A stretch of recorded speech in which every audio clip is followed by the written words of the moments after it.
Right. So for module 3, it's on storage, and storage specifically on S3. We've spoken about, or we've discussed S3 in one of our previous sessions. So I will entreat all of us to, I think somebody raised my attention to the fact that that video is not available. I forgot to make it public or unlisted. So I'll check on it today after the session and make it available so that everybody can go and watch. But just a sneak peek into it. S3 is an object storage, and it's mostly suitable for use to store static objects, talk of videos, talk of audio files, right? Talk of pictures. So those are the most of the use cases for S3. You can also use S3 to store static website or static content. I mean, static website where you don't do any server-side scripting, as in the case of dynamic websites, right?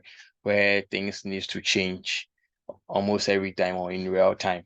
It's mainly for static objects. And it has capabilities that you can also use. I mean, security capabilities that you can use to protect your data. Talk of versioning. You can use versioning. You can use bucket policies to protect your data. Now, versioning prevents or protects your data against accidental deletion or unintended changes. You are able to enable versioning. Once versioning is enabled, you can't disable it. You can rather suspend it, right? So for now, even in the console, there are two versioning modes, either versioning suspended, or versioning enabled, right? So you can enable or suspend a version, but you cannot disable it once disabled. And you also come across cross-origin resource sharing, right? So you maybe have an S3 bucket or a website in one region, and then there is a data in another bucket in another region, or there is a resource in another region. You can also configure your source origin to grant access, right, to the destination origin. That is your other static website in a different region that wants to access files from your source region. Right. So that's basically about S3. As I said, we've actually talked about it in depth, right, in our previous session, and also Cloud Practitioner gave us some foundational understanding of S3. We talk of the storage tiers and how, I mean, the costs involved in using them. So we'll get straight into the lab. So this is the guided labs. When we are done, we'll go through the challenge lab as well. So for now, we are going to look at the guided labs. And in these guided labs, we are going to do we are going to create a bucket in S3, and then we'll upload contents into the bucket, and then we'll enable access to the objects in the bucket, and then we'll then do an update. So we are going to create the buckets to host a static website, right? So after that, we are going to modify some files in the buckets or objects in the bucket. Then we'll also check that if the updates reflected. So I'll open my AWS window.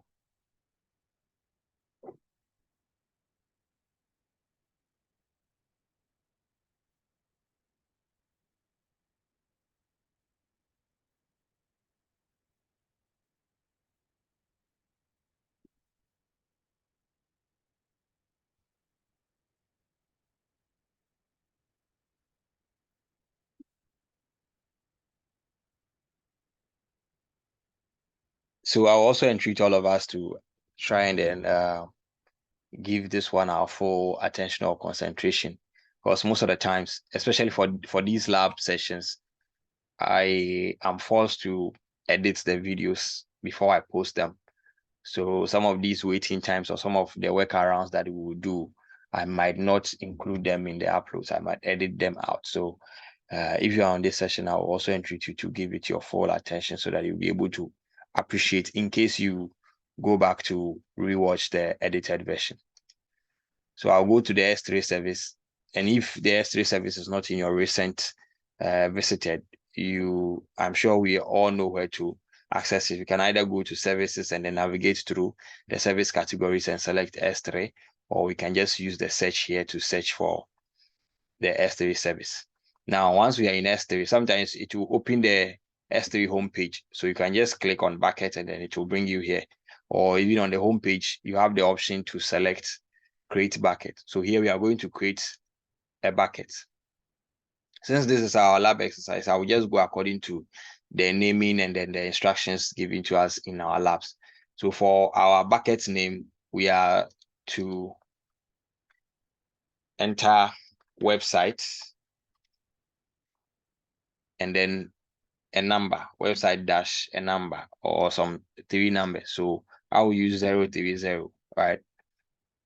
And as we know, the naming should be unique across, since it's a global service, it should be unique across the regions and then also within the AWS account. Now, with the name, and then we'll choose ACLs enabled. Okay, and then the object ownership will be bucket owner preferred. For public access, we'll uncheck. By default, S3 blocks buckets from public access, right? But we'll disable it and then we'll acknowledge the fact that yes, we are turning it off. We can enable versioning here, but we'll skip it and then come back to it later. We can also add tags. We know that as I think in our previous videos or sessions, I said that tags are all over AWS services, right? They are all over. So tags are used to organize your resources. So we leave every setting as it is. This is encryption. The default encryption is server-side encryption with S3 managed keys. We'll leave it as it is. Bucket keys enabled.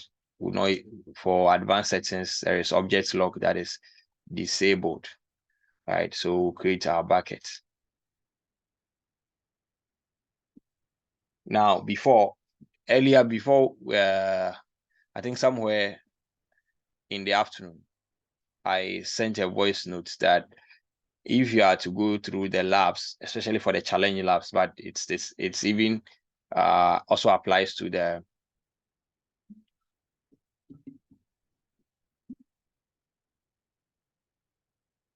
who is calling me? Eh? I've sent you've seen that I've sent a link into the group that we are starting a class, and then you are calling me this time. Anyway, please let's continue. Right, it's better you go through the readings or the instructions or the tasks to appreciate what you are supposed to do, so that you not be caught, in between time. Your labs will end abruptly, and then you might lose your session. Sometimes, if you are lucky, when you start it again, you are able to get back your session, right? Just in the state that you left it. But sometimes if you are not lucky, it will end and you have to start all over again. Great. So now that we have created our buckets, we will need to organize the bucket. So we'll add a tag. So I'll just click on the name and then I'll go to properties, right? In properties, I'll come to tags and I'll edit the tags and I'll add a tag. From the lab, we should organize it by department. So say department, and then it's in the marketing department. So just marketing is okay. And then we'll click on save changes. So now I've tagged or I've added a tag to my S3 buckets. Still staying in properties, we will need to enable the bucket to be able to host static website. So I'll scroll down to the last option, click on edit, and then I will enable static hosting. And it says host a static website. You can also use it to redirect requests for an object, but for now, we are hosting a static website. Now, we are not done. We have to come here. These are documents that it needs to be uploaded. So there is index document, and the name is index.html. That is what will contain our website script. Okay, and then the error document will also type error.html.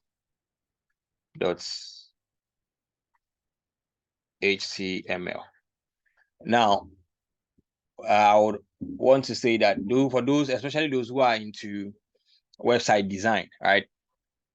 When you are creating the website, there are certain files that the name goes as it is. So your privacy policy should have the name privacy policy, or sometimes that is the syntax, or yes, the syntax that you are supposed to follow. So privacy file, it's in there. So anybody at all, if anybody at all needs to work on your website or your files, when they go into your website directory, they are able to identify them with ease.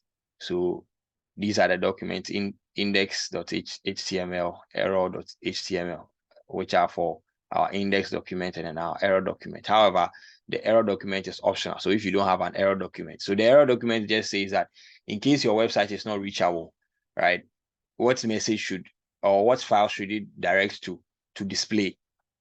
All right, so that's why you see, sometimes you see this website is under maintenance. We'll be back shortly. Sometimes all the error, any other error message that you can display or you would want to display. So once these are done, I'll click on Save Changes.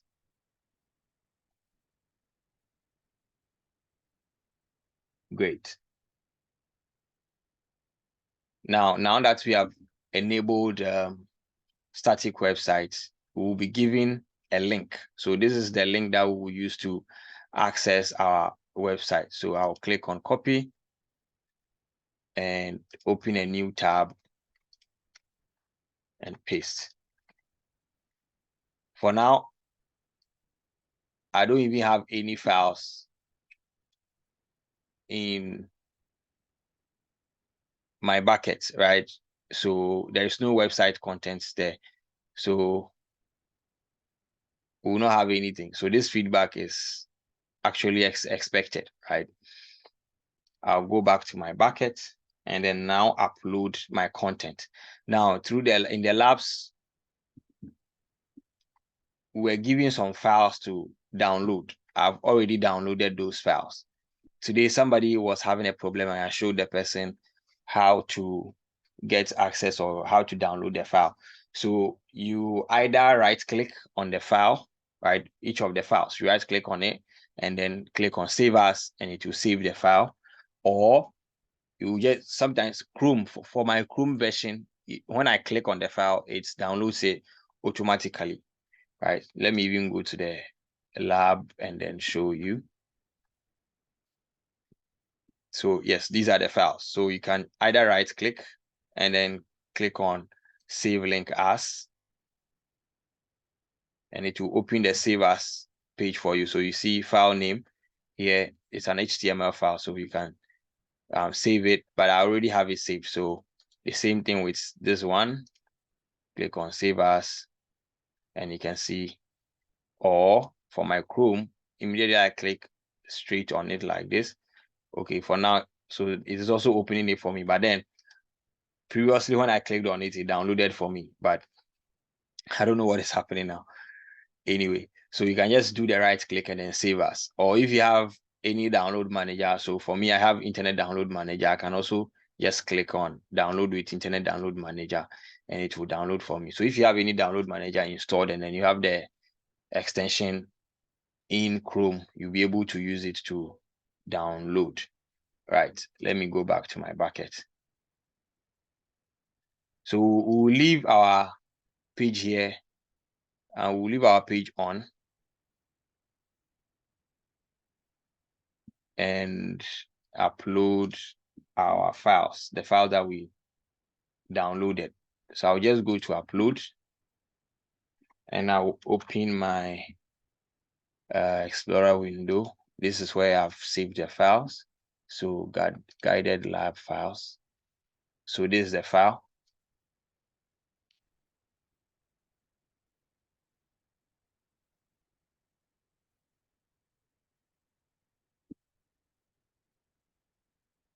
Let me download the HTML file again. So I'll rename this because I made some changes to it. I just remembered. I made some changes to it. So I would have to save it again. Great.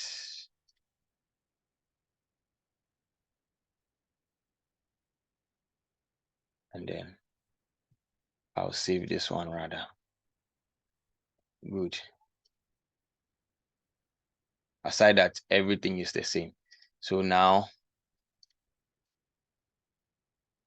I can now, so I am to upload the index HTML, the scripts.js, and then the style.css files. I'll just drag them because there is a drag and drop option here. So drag and drop files you want to upload here, or I can just click on add files. And yes, I can also just select the files that I want and then I click on open to upload them. So once I select them this way, I'll click on upload.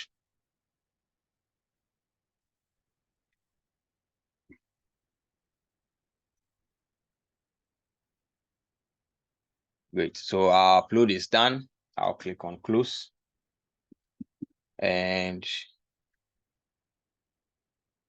you can see our files are uploaded here. These are the files. And we have the modification dates. I mean, all the data or metadata that we can have on it. If we should go to the web page and then refresh, we'll still have the same error. Why? Because even though our object has public access enabled, our buckets have public access enabled, we still have to allow the files, or we still have to enable public access to their files as well, right? So this is what we will be doing. So we can select it this way. We can select all the files this way. We'll go to actions and then we click on make public using ACL.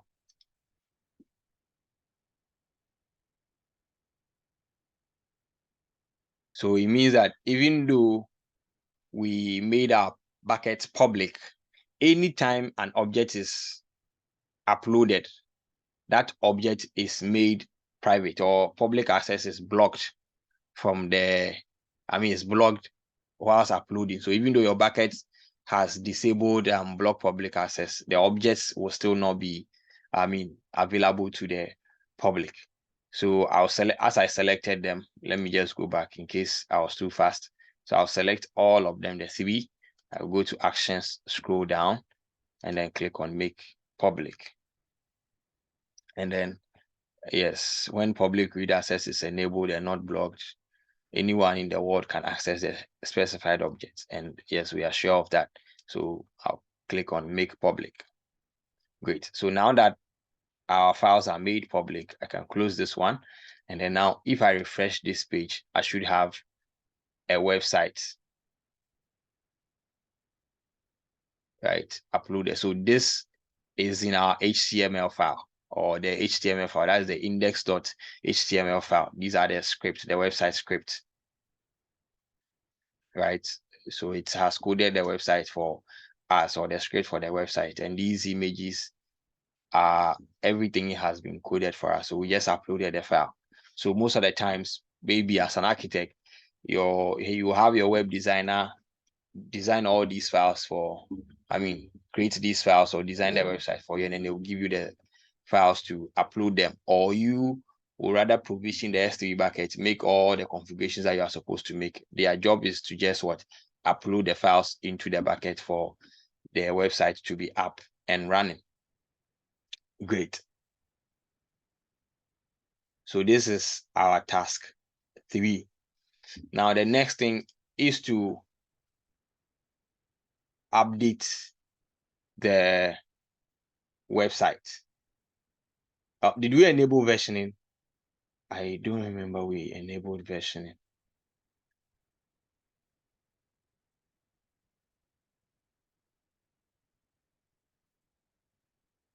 Okay, most definitely. I'm just trying to believe that I have not skipped that.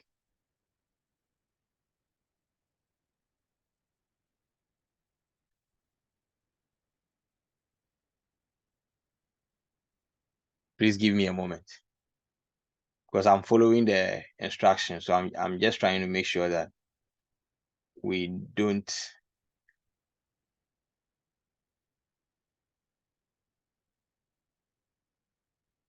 skip.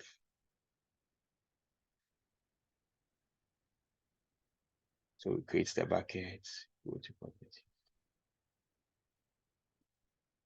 Oh, you people can see my screen, all right? So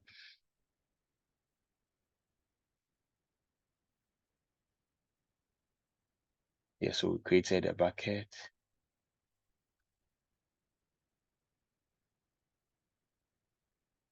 Enable this. We added a tag, enabled hosting, static objects. We uploaded the content. We added the files.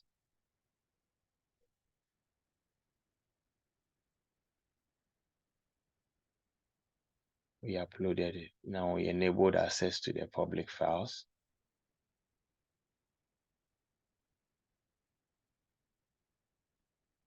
And then made the individual objects public. So we are now coming to update the files.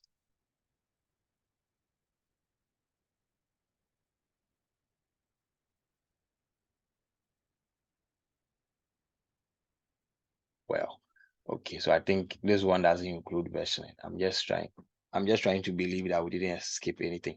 All right, so let's move on. So now we are coming to update our file. What we are coming to update is here, right? This one, saved from Amazon S3. This is the changes that we are supposed to do, right? So what we need to do first is to go to our file, and you can open it with any text editor or HTML file editor that you want. You can use Notepad++, or for me, I use Visual Studio Code, right? VS Code. So I'll open it with VS Code.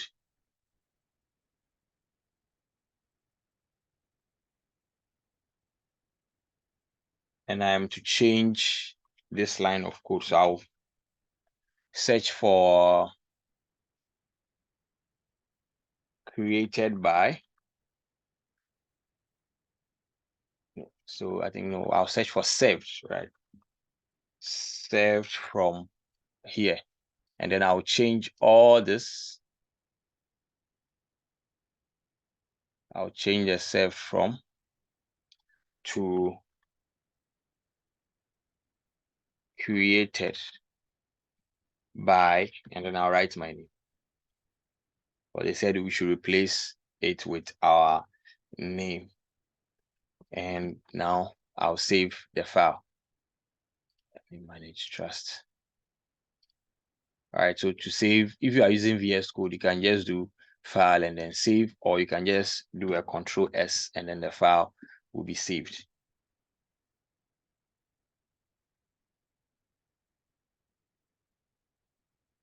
So once that is done, I'll go back to my S3 bucket, upload objects, and I'll upload the same object again. Okay. And so this is how object storage is. So you realize that I'm not able to edit the file in the bucket. If I would want to update the file, I will have to update the file outside the bucket and then re-upload the same file on there. What happens is that it will overwrite the version, or it will overwrite the file that I already have there.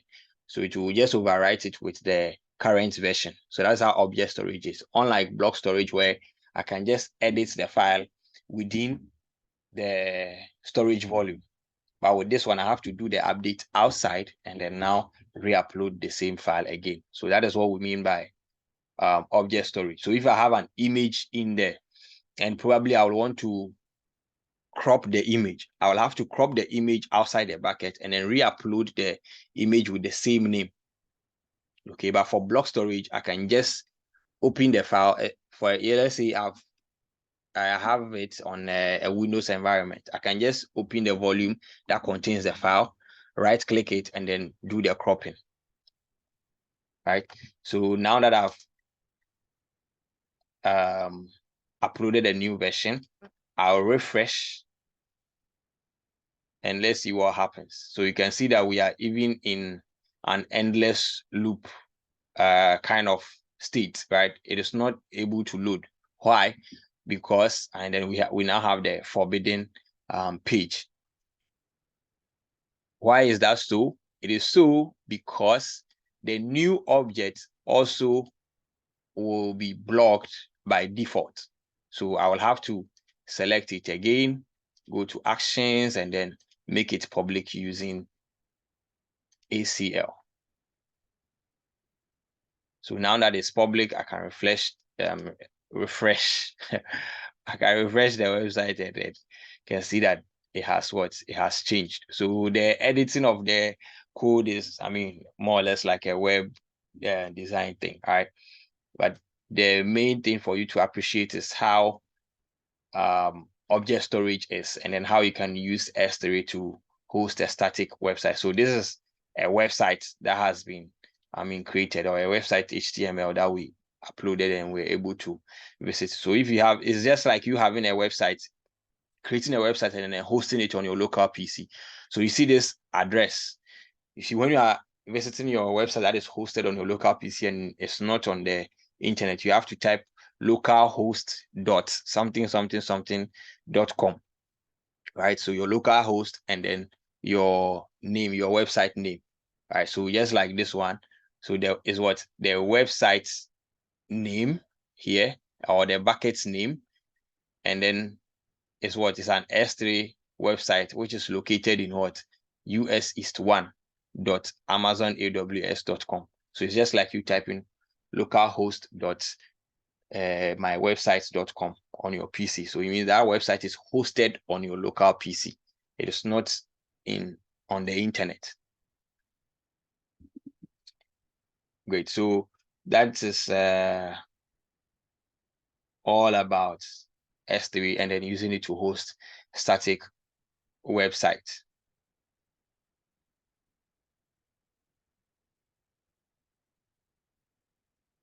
So if you are yet to do it, when you are done, you can come back here.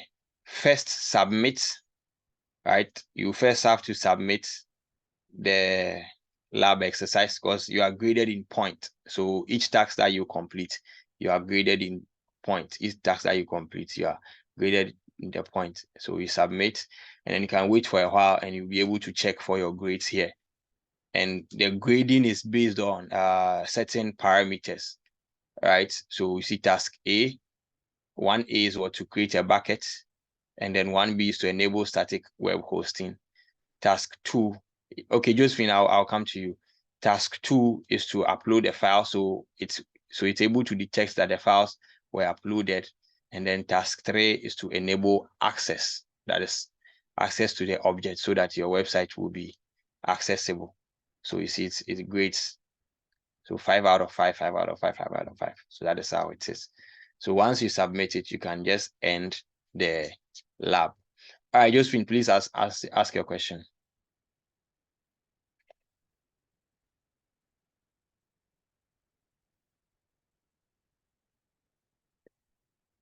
Hi, Josephine.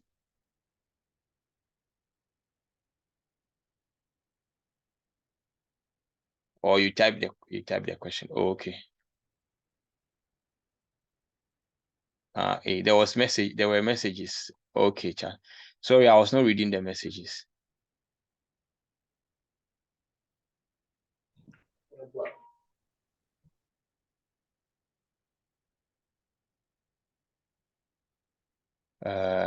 Yeah, so yes, the version was not part, yes.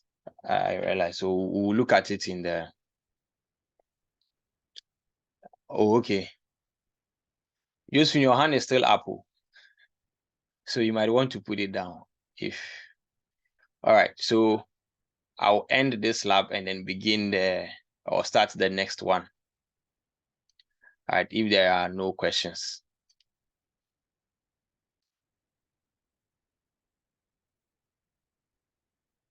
So once you are done, you can just end it this way, and then you are good to go. So I'll just leave it on and I'll close this. And then we'll go to the challenge lab.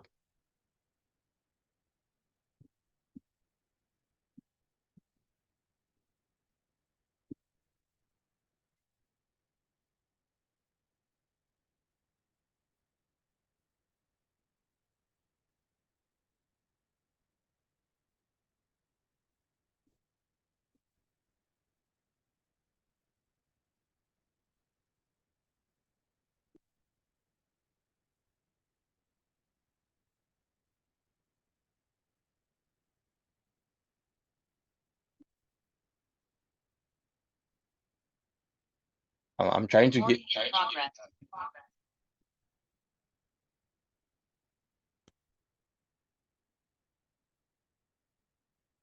I'm trying to give it some time, right? Because for the labs, when you end it, you will have to wait for about some 5 minutes for it to fully end.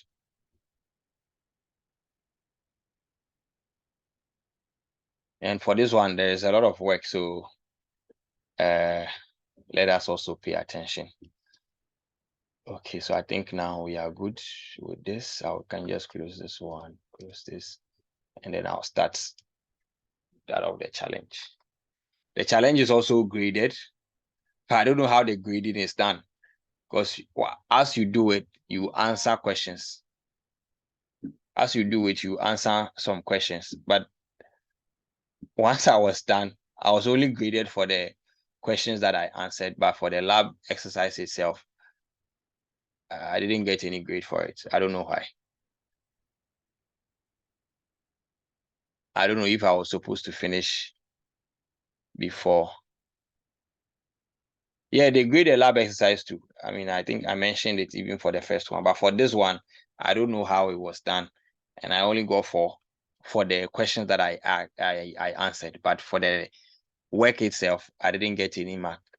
They were not graded, even though the system detected whatever I did, but the marks didn't come.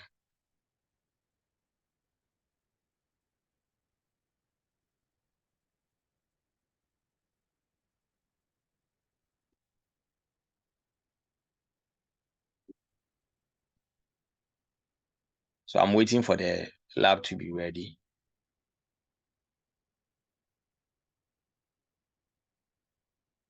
So for this lab too, what we are going to do is we are going to host. So throughout the modules, what I've realized is that, the cafe business example that we're given, or the cafe business use case that we're given, that is what we will be working on till the end, right? Till the end of the modules. So in this lab, we'll create a static website for the cafe business, right? So now we are creating the static website. As we move on for the compute, we will now convert the static website to a dynamic website, right? But for now, we are just looking at the static website. So we'll host the static website using S3, and then we'll implement one way to protect the data with Amazon S3, and that is versioning, right?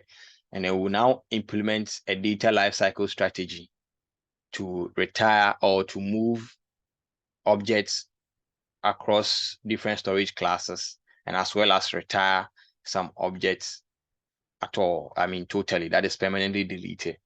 And we also implement a disaster recovery, right? And we'll do a multi-region deployment or a multi-region replication.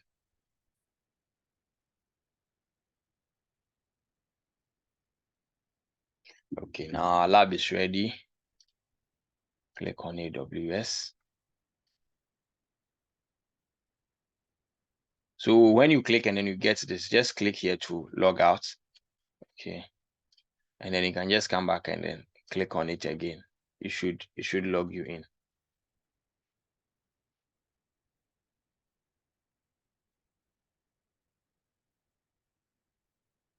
Super. So at the end of the labs, this is what we are to get. This is architecture we are doing. So we have in the cloud, and then we have our S3 bucket in one region that has our website, and we'll have it replicated. We'll have a replication in region 2. So that is the architecture that we are going to have. This is it. Right. So let's begin. So same thing, we'll go to S3.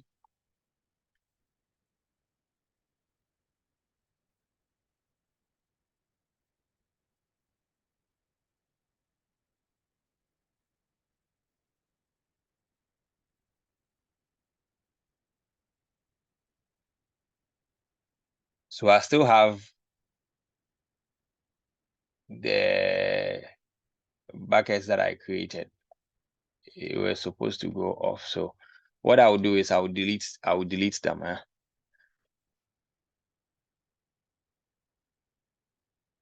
Let me just go back. I can empty it because I have version enabled on this one. So if you have version, you have to first empty. Right. It's not even about version. If you have files in it, you first have to empty it before you can delete the bucket totally. So this one is emptied. Can delete this.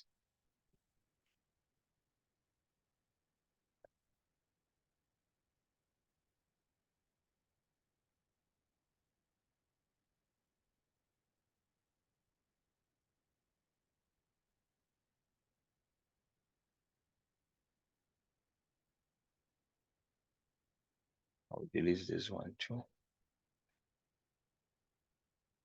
Was not found. Okay.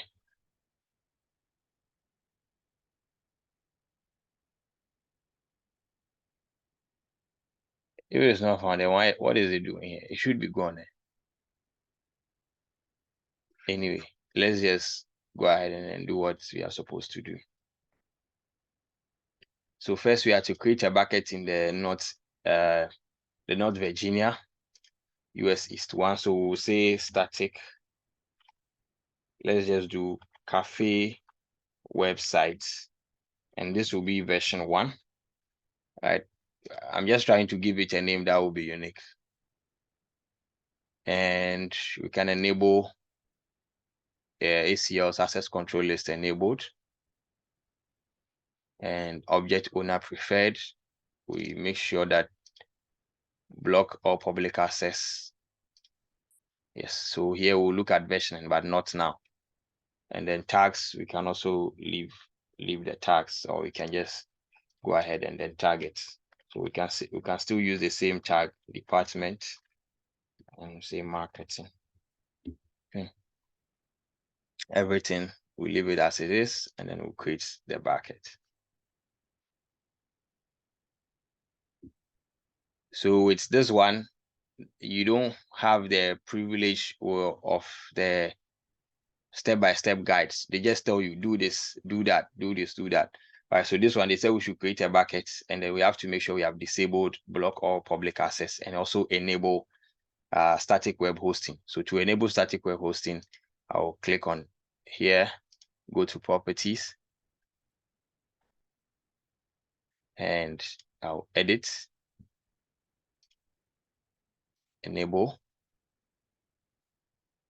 and the index document will be index .html, right? And then save changes.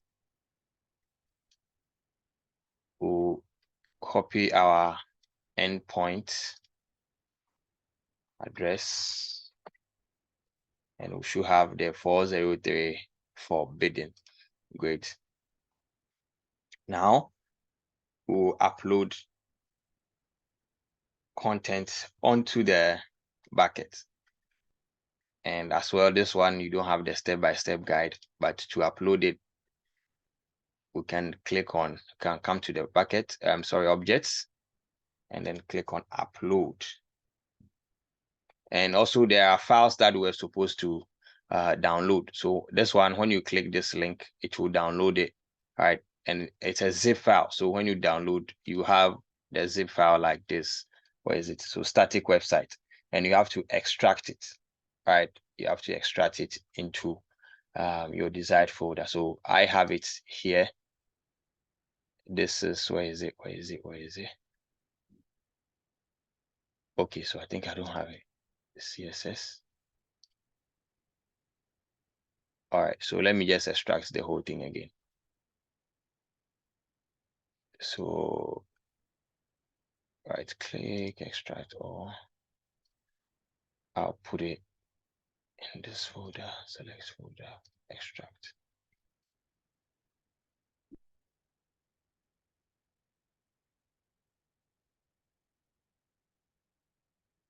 This the file set, the file exists.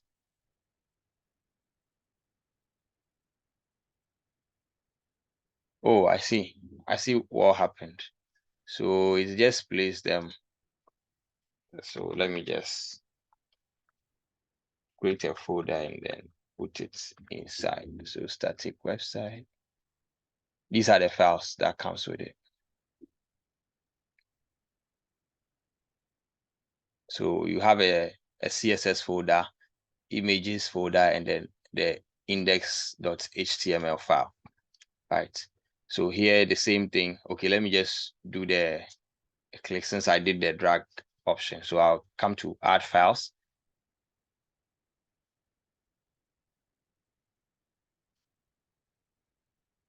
And I'll add the HTML file. Then I'll come to add folder. And I'll select these two for okay. It's not giving me the opportunity to select two folders at the same time. So I'll just do it one after the other. And then this. Great. So these are the files to be uploaded. So I'll just click on upload and wait for it to be uploaded. And you know, for direct upload, speed comes in. So that is where S3 acceleration comes in. But for acceleration, I think they said the file should be somewhere around 100 megabytes before. But with something just under 30 megabytes, I think we are okay with the normal upload or the direct upload. So our files are uploading. So we just wait for it to complete uploading then.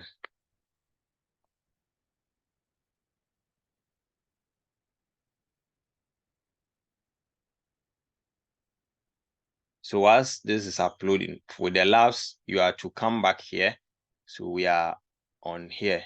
Now, the lab instruction says that here you should come and then answer a question. So we'll go to details, right? There's the instruction. Choose details and then choose show, right? And then once we choose show, we should click on access multiple choice questions.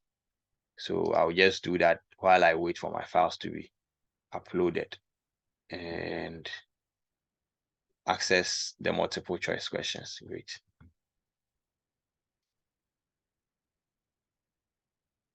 So my file is uploaded. So these are the multiple choice questions. There are 4 questions.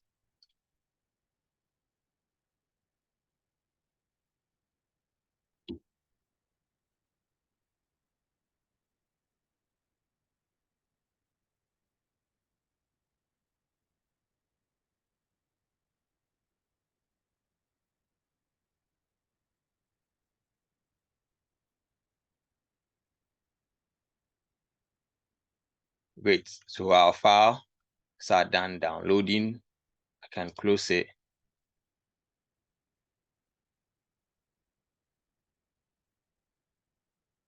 Let me check.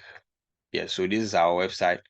I can refresh it, and I still don't have the site available. Why? Because the objects are still blocked, even though the bucket is open to public access. The objects in it are still blocked, so I have to enable that. But this time we are using a bucket policy instead of just selecting the object and then enabling public access. We'll use what we call policy editor, right?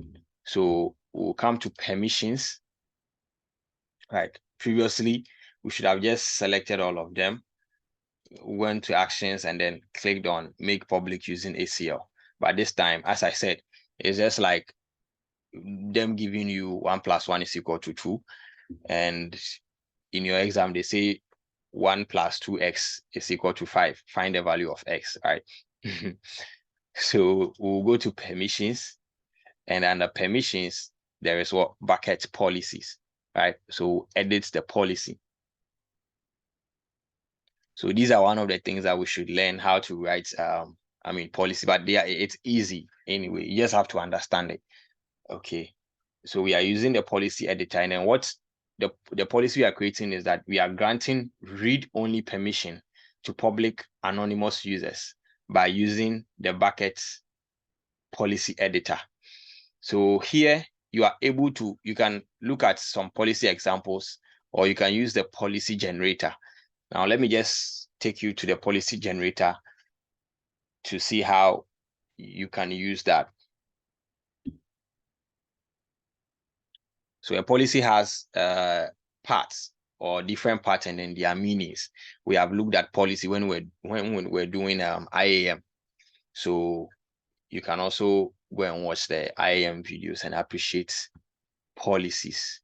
Anyway, this one is loading, so I'll just go back to our policy editor and then we'll start. So here, instead of, you can just start typing if you know your game, right? But you can just come to add new statement. So these are the part of the policy. Statement is optional. You can add the statement, and then statement ID is also optional. All right, you can choose to leave it, but we can just say public just to identify what we are doing, right? So this is the body of the policy. The version is, it always displays this depending on the current JSON version, right? So if it has changed, the date will also change. And then this is what statement. I said statement is optional. Sorry, the statement ID is optional, right? You have to write a statement here telling what this policy is doing. Okay, it's just like you going to click and then making it public, right? Using access control list, but this time we are typing it. So we'll say the public gets read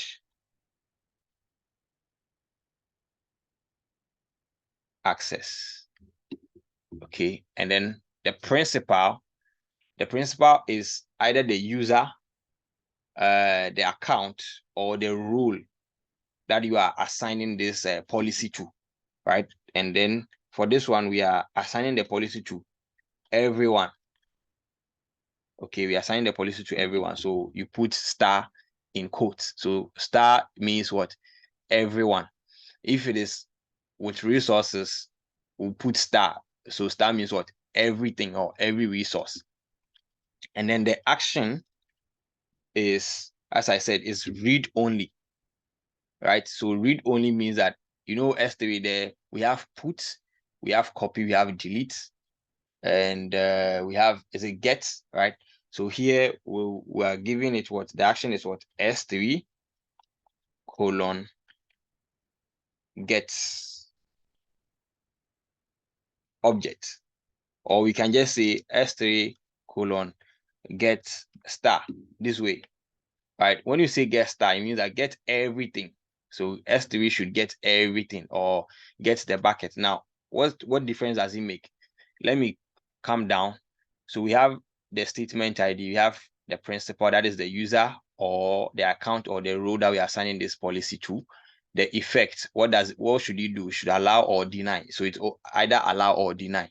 And then the action is what S3 gets. So the action you can choose. So you can see immediately I tap this is what S3 is included. I can also choose different actions. So Athena, maybe Athena get or Athena read or Athena put or something. But here we are just doing S3.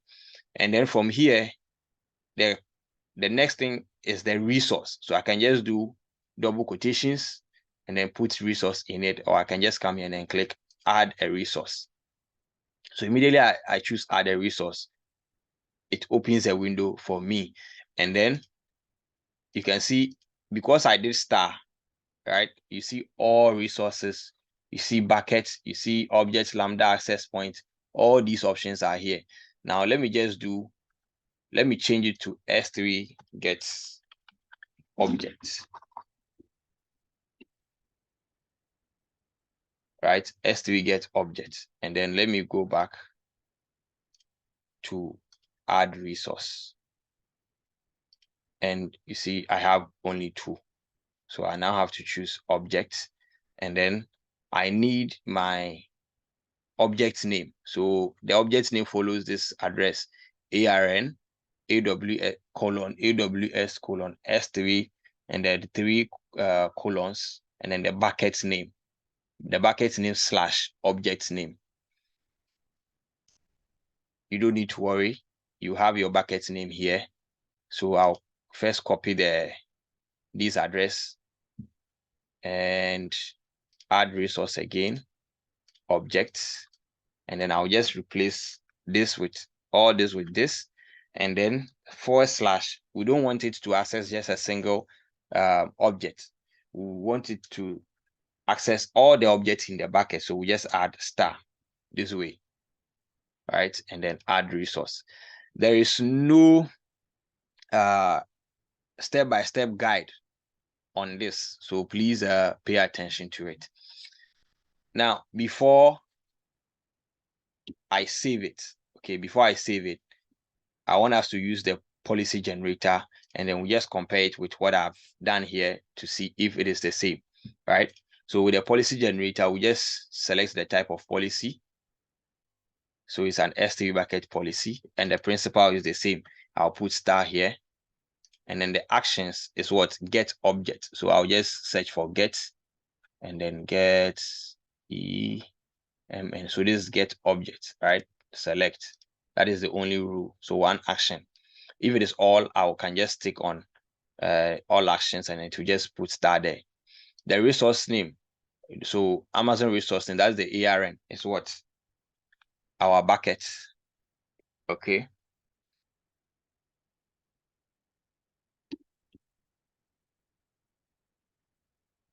And I'll add a statement. So immediately I click on add statement, I can generate the policy. And then now let's look at it. So yes, the ID, this one is also optional, but version is required. And then the statement ID, so you can see what it's here. We can just decide to change it, right? We can just write what we want there, but it generates anything. And then the action is what? S3 get object. Effect is what? Allow. The resource, just as we had, right? But there is this one will access the bucket, but I'll still have to add the / and what? The star. Okay, to access everything there. If I should copy this one and then paste, it will tell me that there is a missing JSON because of this command get object, right? So I need to specify an object, and that's all object. And the principal is what? All, everyone. Okay, so I can just copy the same thing and then paste it here instead of typing everything myself. Okay. Or if you are an AI person, you can also just give the instructions. So just like I did, I said, write a JSON script for an S3 bucket policy that grants read-only permission to public anonymous users. And then ChatGPT also what? Generated the same thing here. So you can see the ARN says your bucket name / what star. That is all objects. It's just the same as what we had in here.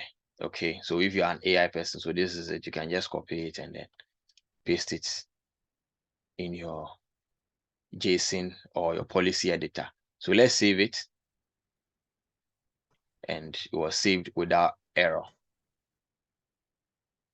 So we can refresh our website and then we have our website. All right, so this is the website. The network is a little slow, so it will load all the files and then the pictures that is associated with it. Okay, while we wait, let's do another thing. So I even forgot to answer the question when the thing loaded. So first, he said after viewing the website after task 3, do you see the page in the browser? Which was no. So after task 3, we just uploaded the files, and then when we visited, we had the 403 forbidden. So you have to answer no. We'll go to the next task before we come and answer this question. Now, the next task is where we are protecting the data, right? So we are looking at versioning. So there is a requirement to protect the data from accidental deletion, and also in case we do changes, it will be able to save previous versions that we can restore to. So we have to enable versioning, right? And to do that, still in the same bucket, we can come to properties and then bucket versioning. So we'll go to edit, and then as I said, so now you see the disabled is not there again. So we have suspend and then there is enable, because once you enable it, you can't disable it, you can only suspend it. So now we want to enable, and then now let's look here. Okay, this one. So aside versioning, you can also enable multi-factor authentication, right? Multi-factor authentication delete. This is another extra layer of protection. So in case somebody has access to it, right, and then is deleting a file, the multi-factor authentication delete is also another step, another security layer to protect your file. All right. So let's take note of this. We'll answer a question on it. So this is it. What is another way to ensure maximum protection and prevent the accidental deletion of a preserved version? So is what? Multi-factor authentication. Okay. And if in the instructions, in case you don't know the answer, and that is what it says, there is a documentation, there is a link to a documentation that you can click to go and read more about. Great. So let's save it. So now that we have versioning enabled, we'll go and edit our HTML file. So let me close this and then open the static website HTML file. So we'll edit the HTML file and then re-upload it. Okay, so I'll open with Visual Studio Code.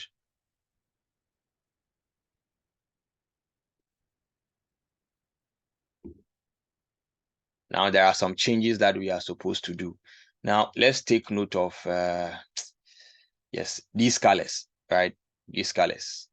This is an aquamarine color and this is an orange color. The same aquamarine is here. So per the instructions, these are the colors that we are to change.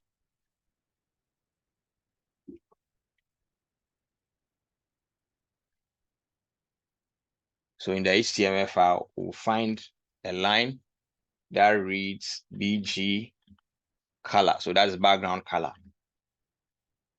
And it's equal to, so I'll not even finish typing. This is just these lines, line 31, line 39, and then line 47. So we have to change the aquamarine to Gainsborough. I don't know what that color is. And then same thing here, the same color. And we change the orange to corn silk this way. All right. So once I'm done, I can just do a Control S to save, or I go to File and then do Save. Great. So I have versioning enabled, right?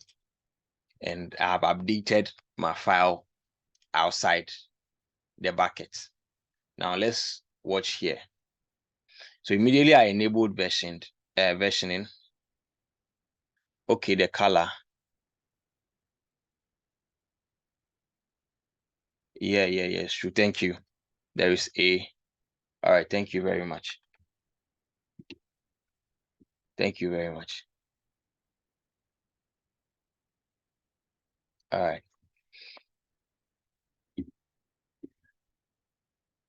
We had when we didn't have versioning enabled, this option wasn't there, right? Now we have it there, so we can just turn it on this way, and we'll be able to see different versions of the file. Currently, these are the current versions, so this is what we have. All right, so we'll now upload the HTML file again, and then we'll see what happens with the index.html file. So click on upload, and same thing, bring it here and then upload. Great. I'll close this, and then when I click on show versions, you can see we now have two versions of the file.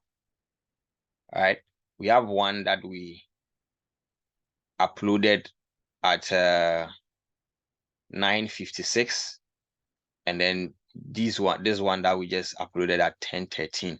So this is the current version, this is the old version. All right, now let's see what happens with our website. So I'll just refresh the page. I don't know why it's taking too long to load, and you can see the colors have changed.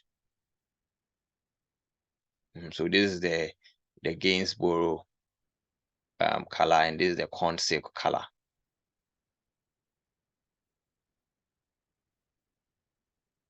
So that is S3 versioning for you. And then, so if I should delete the current version right now, right, this will go off, and then the old version. So we can also decide to delete the old version totally, right? Or we can just decide to download it and then put it somewhere, right? But we will not do that. We just leave it. The lab didn't tell us to do that. So in case I should delete this one, like if I should delete this one, a delete marker will be attached to it. I'm not going to do it anyway, but a delete marker will be attached to this, so the file doesn't go away to like all together, right? The delete marker will just be attached to it, but we will not see it. If we turn off the show version, we will not see it here. But if we turn on version, we'll see that we'll have a different version or three different versions of the file, one with a delete marker, right? Nice. So yes, after this exercise, then we have to go and answer the question 2, but we have already answered it. So the next thing is to optimize cost, right? So we are making changes. We are having versions of the files which we might not need, right? So we need to optimize cost, because these versions that are saved are costing us money. Okay, the versions that we have here cost us money because it's taking storage space, so it will cost us money. So we need to optimize the cost. So we need to retire some of the files or move some of the older versions of the files across storage classes, and some of them even delete them when needed. So what we'll do is we'll set life cycle policy. So to set a life cycle policy, you go to management, and then here we'll create a life cycle rule, right? We'll create life cycle rules. And per the requirement of the labs, we don't have to create 2 rules in a single rule, right? So we have to we'll create two separate rules. So this one we'll just do. So one is to move previous versions of all source bucket objects to the S3 standard IA after 30 days. So here I'll just do IA transition. Okay, just to identify the rule. So IA transition rule. And I'm not limiting the scope of this rule to one or more filters. So it means that I'm just limiting it to one file. So if I'm limiting it to one file, I need to make sure that I have tags, right? I have tags by the files or the objects before I'll be able to, because I need to filter them by what? The object prefix, the object tags, object size, or whatever combination suits my user case. But here, I'm applying it to all objects in the bucket. So any older version of all the objects in the bucket should be moved. So here we are moving non-current version of objects between storage classes. Okay, so I'll click on move non-current versions of objects between storage classes. And where should you move it to? You should move it to what? Standard IA. And the number of days is what? After 30 days. So our rule is created. This is just it. This is the what we want, right? So if we wanted to do it all at a go, I could have just clicked on this one as well, right? Permanently delete non-current file, and then I'll add the number of days, but we are not supposed to do it that way. They said we should create separate rules for them.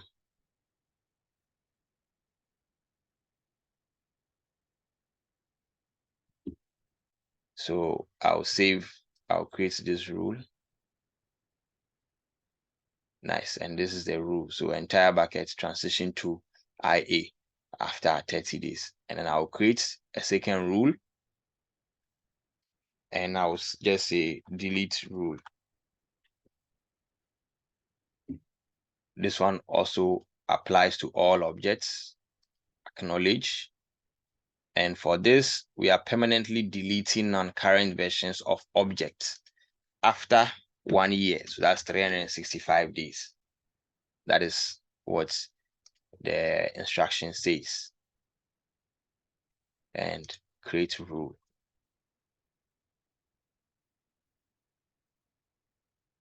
So here what we have done is that we said, hey, after 30 days, every old version of files that we have in our bucket should be transitioned to standard IA, standard infrequent access.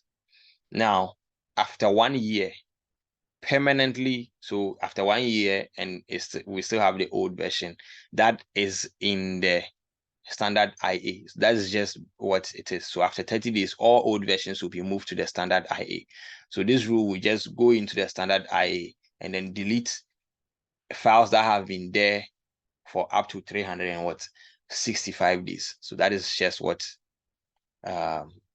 this lifecycle rule is saying, right? So this one will help us optimize costs. Okay, so depending on your use case, you might even have less than 30 days. That is all up to you and then your use case, depending on your requirement or your organizational requirement. Now, the next thing is to prepare or enhance durability and recovery planning.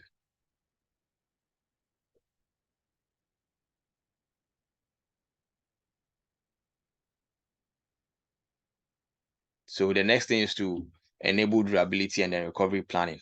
So I think I didn't pay attention to this. We're supposed to deploy into the North Virginia region, right? And then the next one in another region.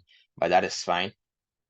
I think we all appreciate what we have done. Yes, we are supposed to put it in the North Virginia. That is okay.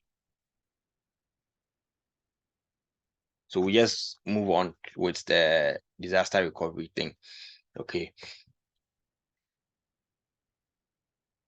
So to prepare for disaster recovery, since S3 is a global service, so you deploy them in regions. So here we are in East Ohio, right? So it always takes the last place that you deployed your S3 bucket to. And for this challenge, the last region that I deployed to was the East Ohio. That is why it was the default when I was creating it. And I didn't also look at it. So that is one thing that we should also beware of. We need to pay critical attention when we are deploying or we are architecting solutions. Great. So for this one, I'll create it into a different region. This one we're giving the freedom to actually create our resource into any region of our choice, right? So I'll create a bucket. So for disaster recovery, we are doing a multi-region deployment. So I'll create the bucket, and then here I'll say cafe websites version 2, right?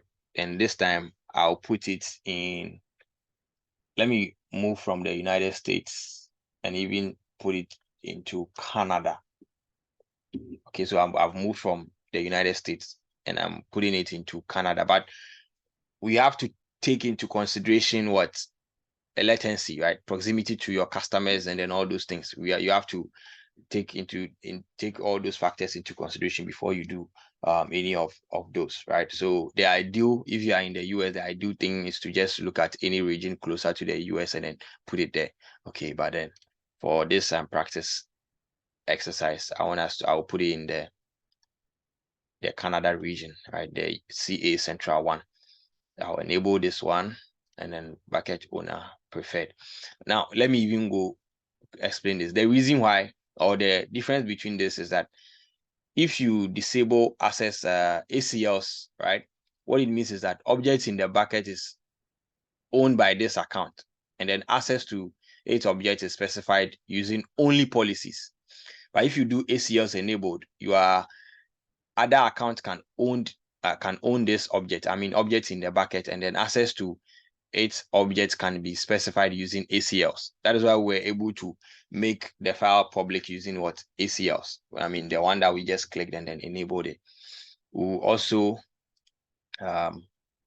uncheck block public access, and this time we just enable versioning straightforward from here. Okay, we can also choose to add tag. So I will just say purpose, and then it's for what's backup, or I can just write disaster recovery, and then I'll create the bucket.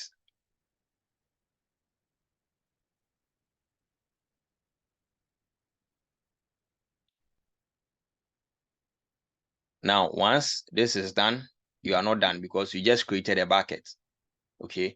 The next thing to do is now go into your source bucket. So this one becomes your destination bucket, and the first one becomes your source bucket, right? Your second bucket becomes your destination bucket. Your first bucket becomes your source bucket.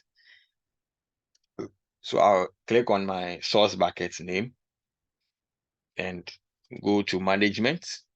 And then this time I am creating what? A replication rule,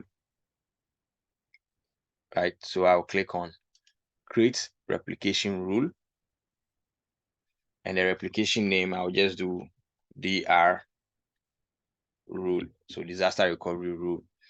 Okay, and then the policy, the replication rule should be enabled immediately it's created.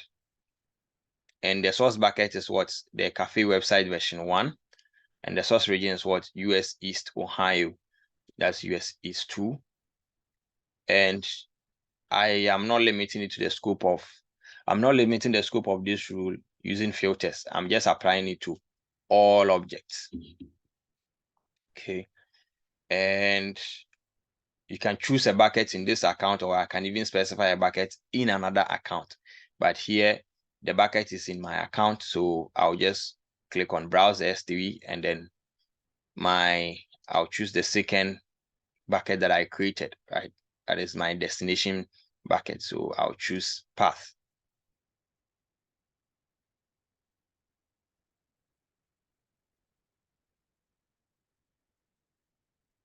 Okay, well, right. So I now have to give the source bucket a role. I now have to give the source bucket a role to write into the destination bucket. Now a rule is already created, so I just choose from existing IAM rule, and from the labs we are supposed to choose the cafe rule. I'll click to view the cafe rule so that we appreciate what is in there. We'll look at the policy.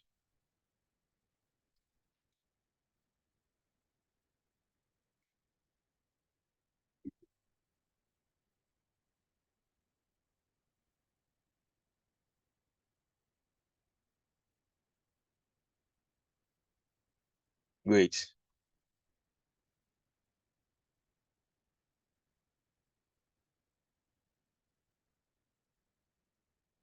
So this is the cafe rule and then the policy associated with it. So the action is list buckets, replicate objects, replicate delete, replicate tags, and then get all resources, right? And then the resource is what? All resources. And then the effect is what? Allow. So this is a rule. This is a JSON script for the policy on this cafe rule. Great. So it's an IAM rule. We've also looked at IAM rules. All right. So we can replicate objects encrypted with AWS key management. We'll leave it destination storage class. We can change the storage class for the replicated object. So if I can select it and then now choose the storage class. So immediately the object is replicated, then it can change or move to a storage class that I want, but that is not what we want. So we'll leave it. And then we can also delete marker, replication. So if, enable a delete marker replication. So if we have deleted a file and then it has created or it has attached a delete marker onto that object, then it can replicate the same thing. And then when you go to the destination bucket, you see that the file is there with the delete marker, right? And then also we can enable replica modifications thing. So it means that if there is any metadata changes in the source object or in the object in the source bucket, it will also do the same changes or effect the same changes on the destination bucket. We don't want any of these, so we'll leave them as they are and we'll save it. Here, there are existing objects already in the bucket. So you can also create a batch job, right? A batch replication job to replicate the existing object, but the lab even restrict us, so we'll not be able to do it. So we just leave it as no, do not replicate the existing object, and then submit. But that doesn't mean that if we store any new object, it won't be replicated. We are just not allowing the replication of the current objects there. So now we have our cafe website version 1, we have our destination cafe website version 2, and then we have enabled cross-region replication for disaster recovery.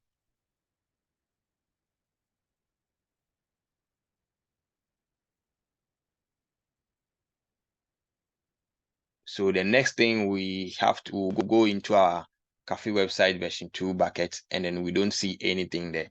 So we'll go back to our question, and then it asks us that, do you see the object from your source bucket in the destination bucket? And the answer is no, we don't see it there. So when you enable replication only starts when you upload new objects. Okay, so we'll go to our HTML file again and then just do a minor change. So what I'm going to do is I'm just going to change this corn silk to the Gainsborough color, so we have a uniform color, right? And then I'll save it. And I will now come to my V1, upload the file again, and upload. So let's see the color will change. So immediately it's done.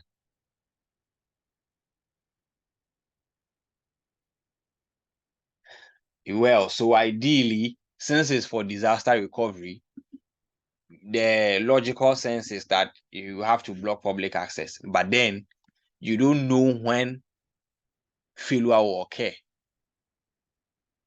You get it? You don't know when failure will occur. So it's advisable when you have, especially when you have load balancing, like when you have like a changeover, a quick changeover, an active kind of thing. It's advisable that you enable public access so that immediately there is a changeover, the site is still, online. Okay, you don't have to manually come and then do all those changes. But ideally, as you said, since it's a backup, it doesn't have to enable, public access. That is ideally, because it's for backup and it shouldn't be. It just saves the versions there till you need it. So this is actually like a good question that you asked. So I've uploaded a new version of the file, and if I show versions, I should have 3 versions of the index HTML, right? And then it's sorted in descending order. So this is the current version, the older version, and then the oldest version. So version 1, version 2, version 3. Now let's go into our destination, and you can see that we have the file here. Let's refresh the page, and you can see that we now have a uniform color for all the objects backgrounds.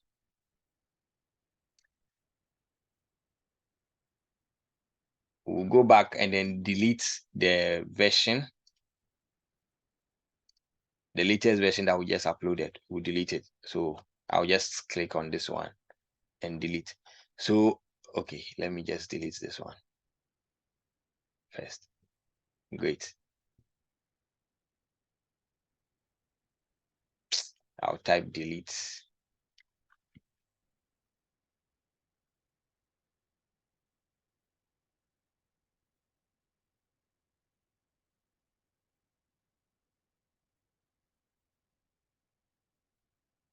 So I've deleted. So as I said, so you can see the file is deleted.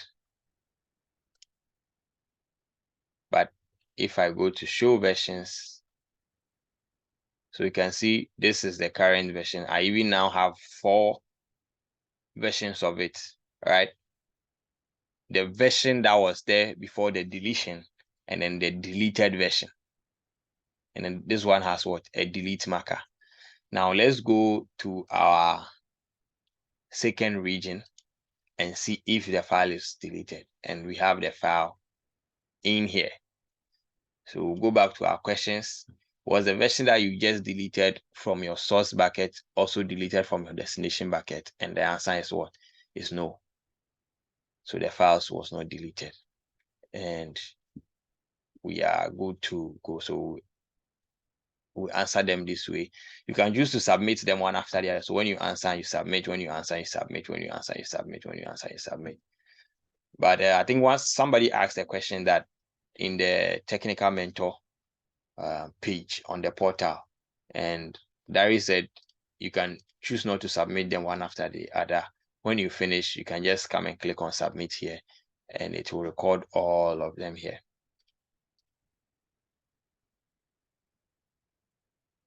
So let's refresh. And we have our 404. Why is it so? It is so because the file can't be found here. Anyhow. So what we can do is come here. We can click on this. Okay, let me see the action. Okay, so for this, we cannot do anything about it. So we can just come to the previous version, just the recent version before it was deleted, download it, right? We'll download it and then re-upload it again and make public access using the ACL. That is one way of that is the way of restoring the file back. So, but because currently it is deleted, right? Where is it? Currently it is deleted, so it's not in our main files. And if we should delete this one, so you can see the file is what? It's a 0 byte. You can delete it and you can delete the delete marker, and the file will be totally gone.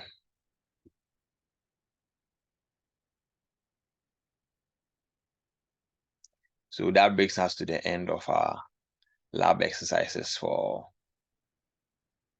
S3 and the associated features that we can have. So we looked at versioning, we looked at policies. Using the policy editor, we wrote our JSON script. We also looked at enabling static web hosting. We looked at how we can update our files and then all those things. And we also looked at cross-region replication for disaster recovery. Great. Please, as anyone has a question.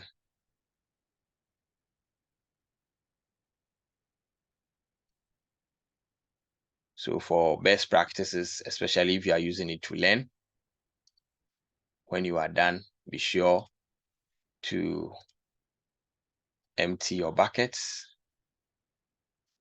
Of course, you pay for storage.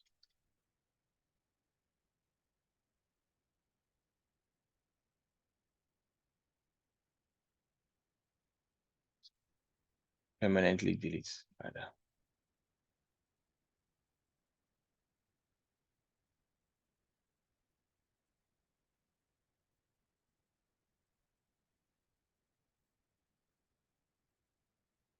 So I've deleted the contents. I can now delete the bucket.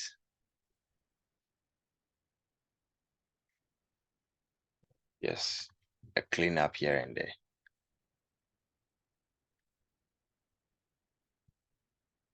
And I can also empty this one.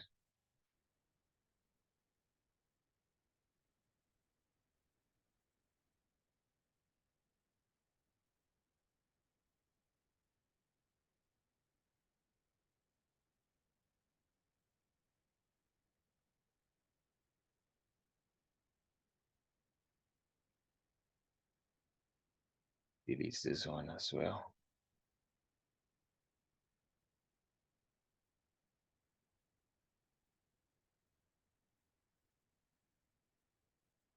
Super. So I've done some cleanup. I have to do that. I don't know where this one is from. Okay, so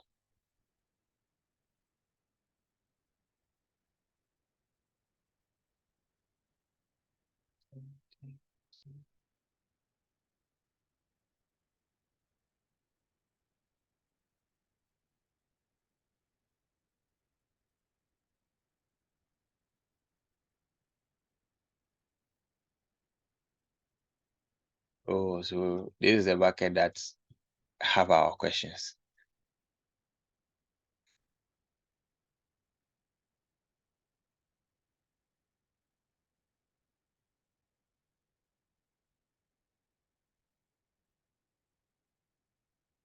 Close the labs.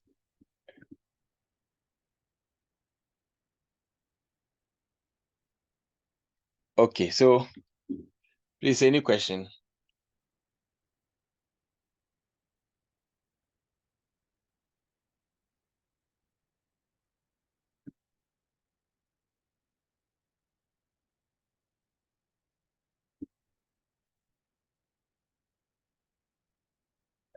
Rich,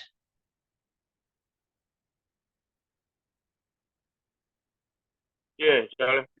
what's up? Charlie Cool.